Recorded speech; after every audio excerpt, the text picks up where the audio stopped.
ये दोस्तों little egret जा रहे हैं, दो अभी यहाँ पर बैठे हुए थे।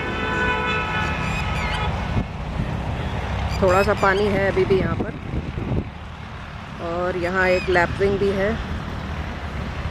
और यहाँ पर अभी ब्लैक फ्रैंकोलिन की आवाज़ आ रही थी। दोस्तों ब्लैक फ्रैंकोलिन जो है वो हरियाणा का स्टेट बर्ड भी है, और इसकी आवाज़ जो मैं जहाँ पर मैं रहती हूँ उसके आसपास जो खेत है वहाँ पर मैं कई सालों से सुन रही हूँ, लेकिन मुझे आइडेंटिफिकेशन नहीं था, पता नहीं था मुझे कि ये ब्लैक फ्रैंकोलिन की आवाज़ है। लेकिन अभी रिसेंटली मैंने एक वीडियो में देखा, और उसके बाद मुझे ये समझ में आया कि ये आवाज़ ब्लैक फ्रैंकोलिन की है। तो अभी इसी जगह से वो आवाज़ आ रही थी। अगर किस्मत अच्छी हुई तो हो सकता है कि दिख भी जाए। ये देखिए दोस्तों, यहाँ पर भी ये दो छोटी बर्ड्स बैठी हुई हैं।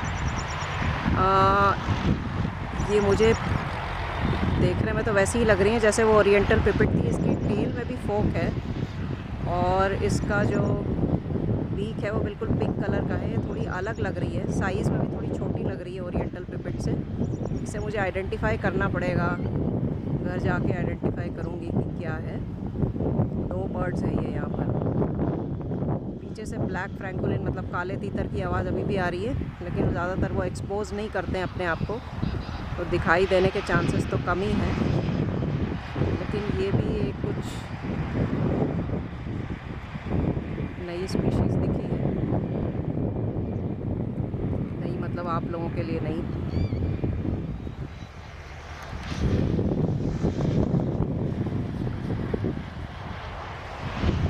ये ब्लैक ड्रोंगो यहाँ पर भी है एक, और यहाँ के ज़्यादातर पक्षी तो मुझे पहचान चुके होंगे, क्योंकि मैं इतनी बार यहाँ पे आती हूँ और यही पक्षी इसी एरिया में रहते हैं हमेशा।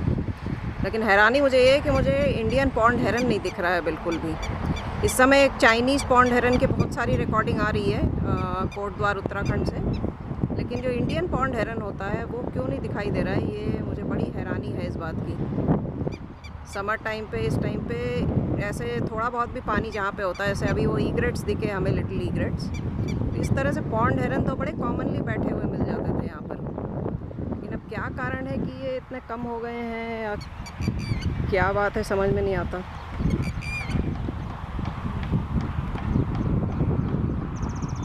उसके बारे में मैं ढूंढने की कोशिश करूँगी।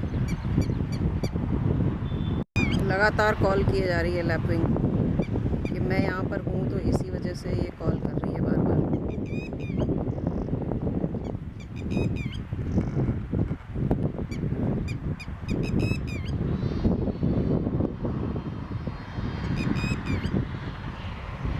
किनारे पर एक और लैपविंग है मेरे ख्याल से।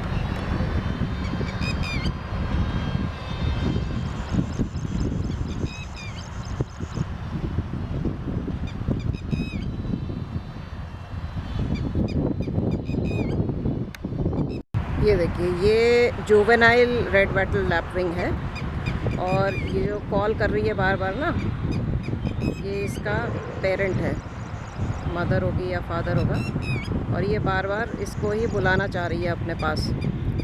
उसकी तरफ फेस करके ही कॉल कर रही है। साइड में बैठा हुआ था, मैं फोकस ही नहीं कर पा रही थी, इतना वेल कैमोफ्लेज था, दिखाई ही नहीं दे रहा था। अब ये नीचे उतर के आया है यहाँ पे, और ये एडल्ट वाली इस तरफ, ये देखिए ये एडल्ट है, ये कॉल कर रही है बार बार, और ये जुवेनाइल है, अब इसकी तरफ आ रहा है। तो ये जो कॉल्स थे ये सारे, ये इसी के लिए थे। ये देखिए, ये देखिए, ये इधर आ रहा है अपने पेरेंट के पास में।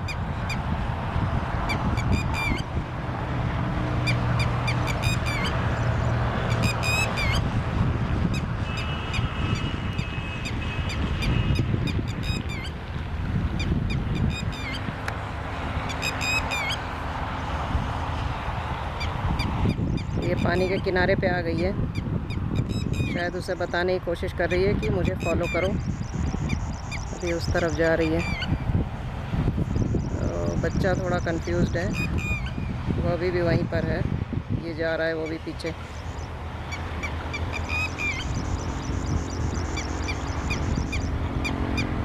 ये वो भी उसी तरफ जा रहा है। ये यहाँ पर ग्रीन बी ईटर है दोस्तों, और बड़ी हिम्मत करके मैं निकली हूँ आज शाम को 6 बजे के टाइम, क्योंकि धूप थोड़ी ढलने को तो हो जाती है लेकिन फिर भी इतनी गर्मी रहती है कि खड़े होना मुश्किल है। तो इधर पीछे कुछ अलग सी आवाज़ तो मैंने सुनी, लेकिन दिखाई कुछ और नहीं दे रहा बी ईटर्स के अलावा। और ये शाम को अपना लास्ट मील खा रहे हैं। पहले भी आपने देखा हुआ है इनको यहाँ पे। ग्रीन बी ईटर है ये एक और पीछे से जा रहा है उड़ता हुआ। बाकी कॉमन माइनाज और बुलबुल की तो आवाज़ आ ही रही है। ये बी ईटर्स की आवाज़ भी सुनाई दे रही होगी आपको।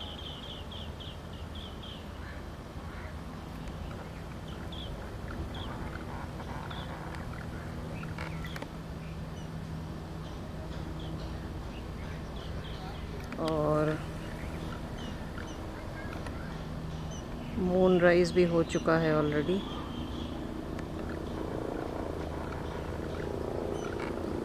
ये देखिए मून।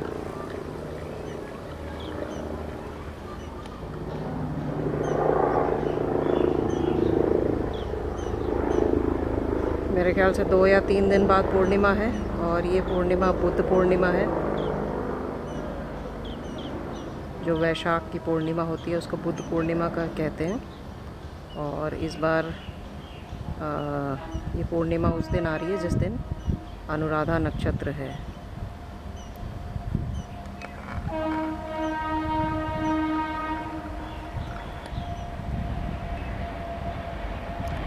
तो हमने दोस्तों पीछे जो बातें की थी बर्ड्स की ब्रीडिंग हैबिट्स के बारे में, उनके सर्वाइवल के बारे में, तरह तरह की नेस्ट जो वो बनाते हैं उसके बारे में, और उनके ऑफस्प्रिंग कैसे होते हैं उस बारे में भी हमने चर्चा की थी।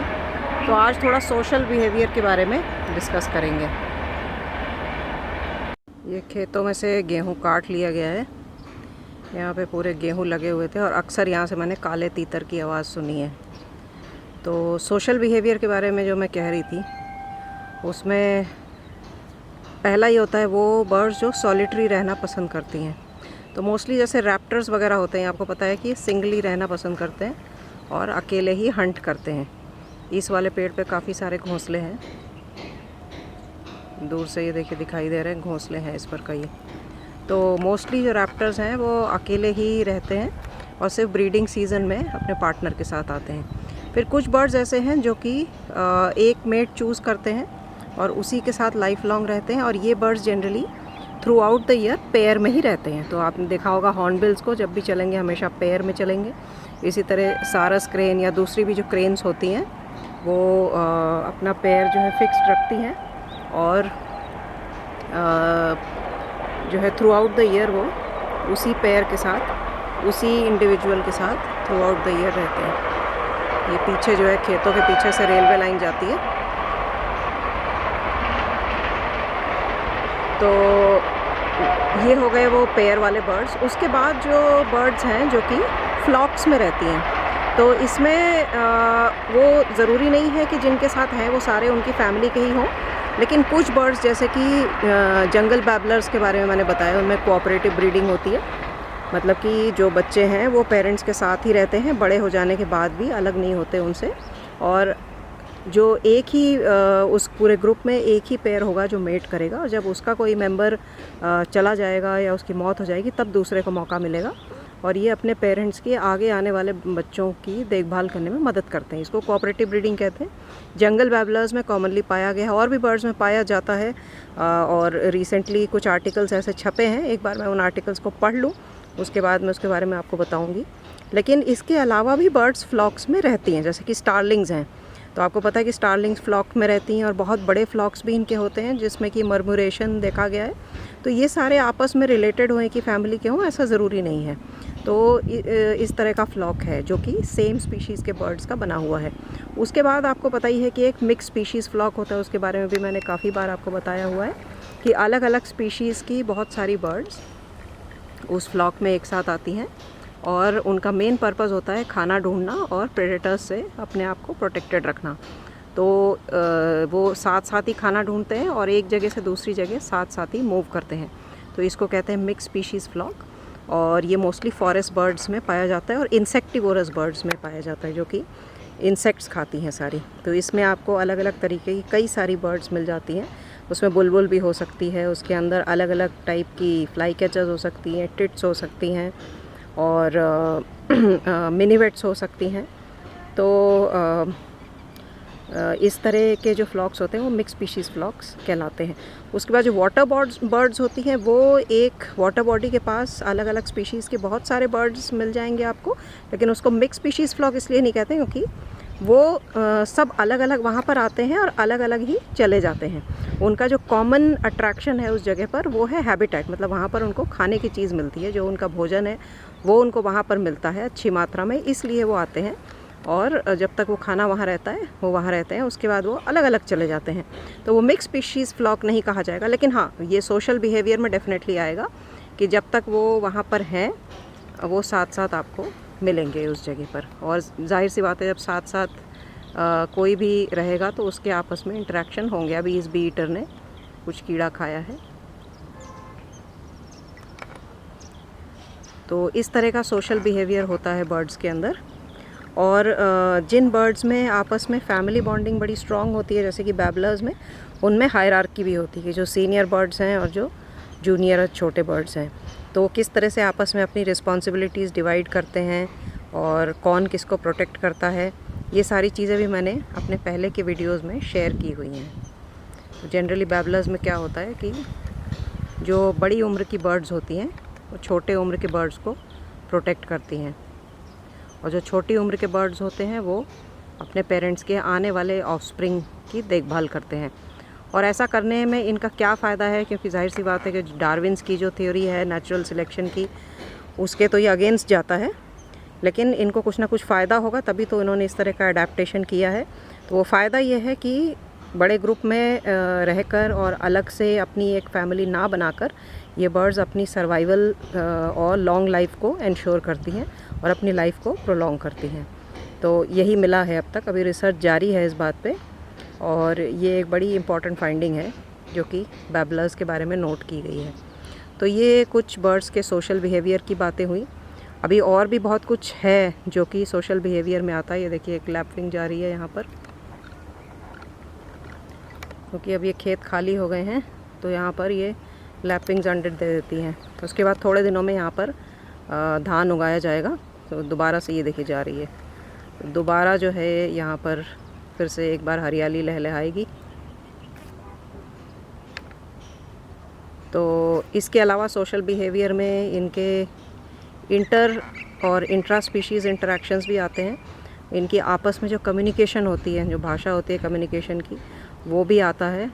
और इनमें किस तरह का, मतलब जो इंटर या इंट्रा स्पीशीज़ इंटरेक्शंस होते हैं उसी में अलग अलग तरीके के कंपटीशन और म्यूचुअल बिहेवियर जो होता है कि दो स्पीशीज़ आपस में एक दूसरे की मदद करते हैं या दो एक दूसरे का नुकसान करते हैं, या एक जो है वो दूसरे के लिए मददगार है लेकिन दूसरा उसको नुकसान कर रहा है। तो इस तरह के इंटरेक्शंस होते हैं जो कि हम आगे आने वाले वीडियोज़ में डिस्कस करेंगे।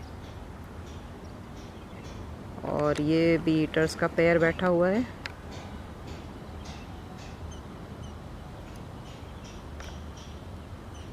ये देखिए,